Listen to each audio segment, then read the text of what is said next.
Growth marketing without the right personnel strategy will become the most expensive endeavor in your business. In today's episode, I'm going to teach you how to fix it. Come on, let's go. I don't know what comes next, but I couldn't care less. I refuse to be stressed. There's no fear in my chest. Hit a move with my stairs. Walk away from the pain I've been through. This feeling I'm feeling is brand new. This the moment I break through. Welcome to 10-Minute Masterclass, your weekly mic drop for business breakthrough. My name is Trey Sheneman. I'm your host here on this podcast, your lead MC, as we like to say. It's our goal every week on 10-Minute Masterclass to help teach you timeless business principles that translate into solving today's business problems. Now, we do that through a filtering system we call the core 4 drivers of growth, where each week we dive deep into one of those core 4 drivers: marketing, sales, ops, and leadership. And in today's episode, we are drilling down into that marketing bucket again, probably my favorite bucket. If you followed me for any length of time, you know that marketing is one of my first loves of business. And today we're going to talk about we're going to pick up in, and I should say, we're going to continue our series on the Compass Method, which is our unique growth marketing framework that we teach here at Herald. And we're going to pick up on the P in the word compass, and we're going to talk about personnel. Now, what today's episode is not going to be is a diagram of org charts or a sort of look down into office politics, nothing like that. But we are going to talk about some of the standard approaches to marketing that I see people have with their team when it comes to who is responsible for growth, who's responsible for marketing, and why I think most of the time it is backwards, and that the standard business is really approaching marketing the wrong way. They're approaching it in a way where those people that they're using to do marketing ultimately become a drag on the business rather than a thrust in the business. And if we're trying to drive lift, we actually have to have the right balances of drag and thrust. So let's talk about that.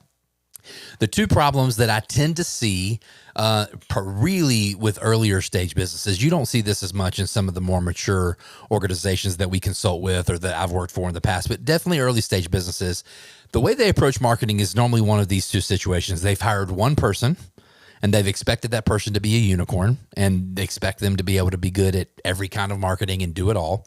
Or the other situation is they've hired a single agency, and they've expected that agency to be a unicorn and to be world-class at every single kind of marketing that they are. And the other truth in both of those situations is once they've made that decision to either hire that person or hire that agency, they've kind of just given over the reins to whoever that is, and they have no way of tracking it, no way of holding them accountable. They just know they want to grow, and they're not really sure how to get there, and they're kind of expecting this person to figure it out. And then the funny thing is they end up calling us or someone like us, and they say, we have no idea why our growth is stalling while things aren't improving.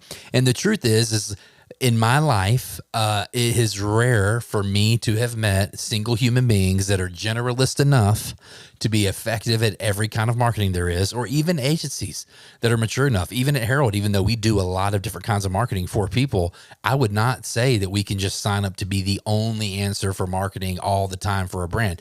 We can be the answer for most of what they want to do, but not all of it. So what ends up happening, though, is we have to change our thinking. What we end up doing is helping brands change their thinking towards marketing and ultimately trying to communicate this big idea. Really great marketing is two parts. It's both a magnet and an engine, okay? The magnet pulls. It gathers attention and trust. It drives curiosity towards your business. It's pulling. The engine is pushing in cycles. It's turning, it converts interest into acceleration, into revenue, into results. And it's those two forces working together that ultimately drive what it is you're looking for. And so I like to think about them as functions inside of an organization. But for today's episode, just for teaching purposes, we're going to call them teams. Now, if you get to a maturity level where you can eventually afford to have teams doing each of these functions, I do think that is the ideal place to be. And the organizations that I worked for that were able to get to 20, 30, 40, 50 million in revenue or above had teams doing both magnet work and engine work. But let's call it brand work. That's the pulling of the trust.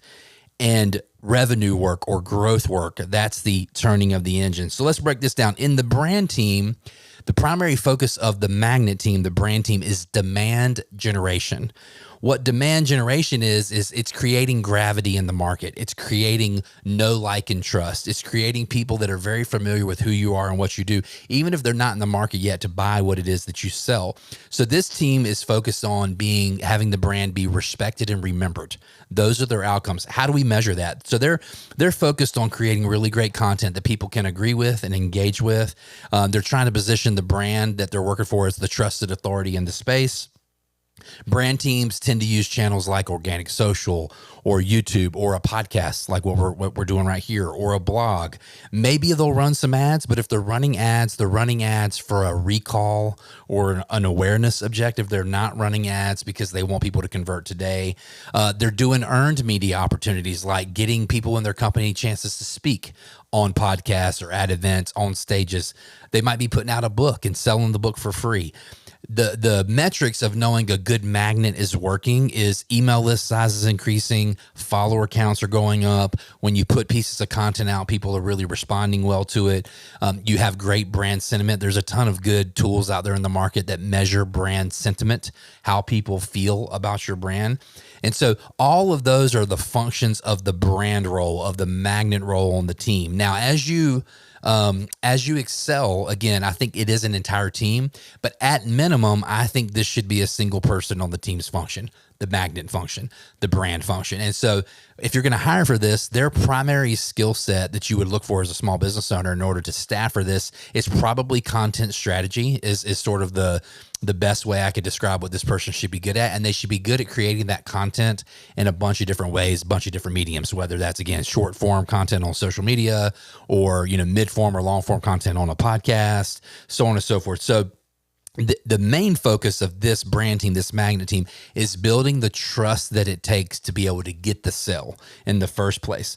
Because it's going to be really hard to close someone into becoming your customer if they don't know, like, and trust you. So again, that's the brand team. Now, team 2, role 2, function 2, that's the engine. This is the growth team. So if the brand team was responsible for demand generation, the growth team is responsible for demand capture. Okay.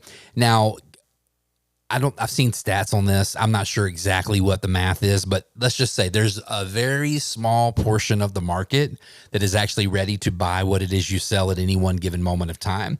But so we want this team hyper focused on identifying that slice of the market and driving them to action. So what they're doing is they tend to be building funnels. They tend to be running retargeting ads. They tend to be running conversion ads. Their whole focus is to take visitors that the brand team has been driving over the last few months and to convert them into buyers. So they might be doing things like Google, Meta. A big thing that I hope that they're doing, it's a real sweet spot for us at Herald. It's one of my most passionate areas of marketing, is what's called CRO, conversion rate optimization on the actual funnel itself. Huge part of the engine team, of the demand capture team. The metrics that they're looking at here, if brand team's looking at list growth and follower count, the growth team is looking at rate of return on ad spend. They're looking at revenue over time. They're looking at the conversion rate of the funnel.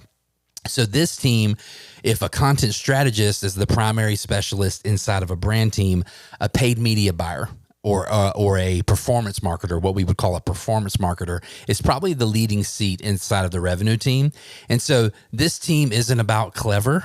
They're about conversion, right? They are the ones that are keeping the lights on in the business today. The brand team might be building the business that you want to have tomorrow, but the engine team is running the business that you have today. They're paying the bills. So teams end up struggling, though, because they mix these two functions together and expect one person to be able to do all of this well. It's just not going to work. It's just not going to work that way, in my experience. And what happens is really good people who would be really good brand people or really good results people end up getting burnt out a lot faster than they would because they're flexing into an area where they're uncomfortable. So what's the fix? The fix here is, as soon as you can, have two teams, even if those two teams are single people on each team to start with, and give them very clear goals of the magnet's job is to build the audience and the engine's job is to close the audience. And together, those systems of drag and thrust are going to be able to create lift in the business, and it's going to scale. So your questions for this week, as you're reflecting back on this content, are, do you have the space to actually split those roles apart? If so, I would do it.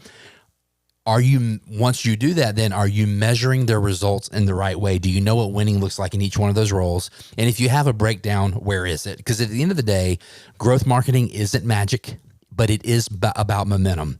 And the way that you build momentum is when a magnet pulls and an engine pushes together. That kind of centripetal force that's created there is going to actually spin your flywheel. It's going to grow your business over time. So make sure that you're really thinking about this week in your business. You have a game plan for it.